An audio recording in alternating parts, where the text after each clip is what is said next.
Hey everyone, welcome back to Corporate Decoder. Today we're diving into a document from a company called AZZ, and it's not quite as sleep-inducing as a power nap after Thanksgiving dinner, but we'll try our best. This is an 8K filing which companies use to announce important events to their shareholders. This one tells us what happened at AZZ's annual shareholder meeting this year. We'll see who got elected, what proposals passed, and how the votes went down. Before we start, if you appreciate getting straight insights from corporate documents, make sure you're subscribed. We also have a Discord community linked in the description below. Join in for more corporate deep dives. So what's the big news? On July 8 of this year, AZZ held its annual meeting to vote on some key company matters. Shareholders got to weigh in on electing directors, executive pay, and the company's accounting firm. Let's see what they decided. First up, the election of directors. Shareholders voted to elect 7 individuals to serve on the board for the next year. These are the people who help guide the company's overall strategy.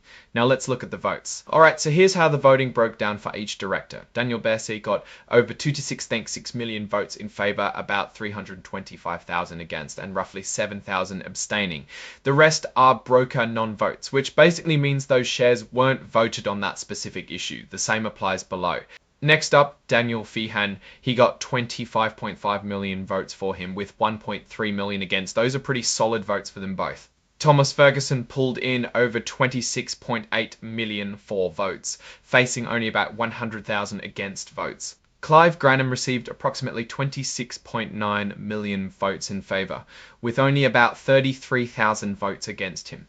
Carol Jackson got about 24.6 million for votes, with 1.8 million votes against. Ed McGough received approximately 26 million votes in favour, with about 946,000 votes against him. Stephen Purvis secured roughly 26 million votes in favour, encountering about 873,000 votes against him. All 7 nominees were successfully elected to the board. Shows everyone is pretty happy with their choices. Now, let's move on to the next proposal. Proposal number 2 was about executive compensation, basically how much the big bosses get paid, this particular advisory vote, meaning the board isn't required to act on it even if the stockholders disapprove. Let's see how the vote went. The shareholders largely approved the executive compensation program with over 26.3 million votes, in favour about 492,000 against, and relatively few abstentions. That's a pretty strong endorsement of how AZZ is paying its top people. Final item on the agenda, proposal number 3 was about ratifying, which means approving the appointment of Grant Thornton as the company's independent accounting firm for the next fiscal year. These are the folks who keep an eye on the books and make sure everything is on the up and up. The company's shareholders showed great confidence in the accounting firm. A landslide 28.4 million votes approved Grant Thornton. There were a little under 20,000 votes against, which is just a tiny blip relative to AZZ's confidence. Okay, so that's the news from AZZ's annual shareholder meeting. All 3 proposals passed, meaning shareholders are generally on board with the direction of the company. Now, let's take a step back and consider what this all means. First off, it looks like the current board of directors has the confidence of the shareholders.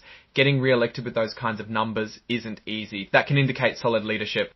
And the approval of the executive compensation package signals that shareholders are, for the most part, okay with how the company is paying its executives. While these votes are non-binding, a company would be unwise if not carefully consider the shareholders' attitudes towards how the executives are incentivized.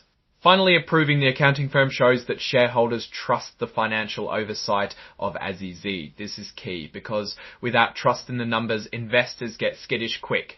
Overall, this filing paints a picture of a company with a board, executive talent, and accounting that has strong shareholder support. Of course, this is just one snapshot in time, and things can change quickly in the business world. Alright, that's our breakdown of AZZ's latest filing. What's your take on these results, and what they signal for the company's future? Drop your thoughts in the comments. If this analysis was valuable, hitting that like button really helps, and subscribe for more deep dives. Don't forget to check out the Discord in the description. Thanks for watching. See you next time.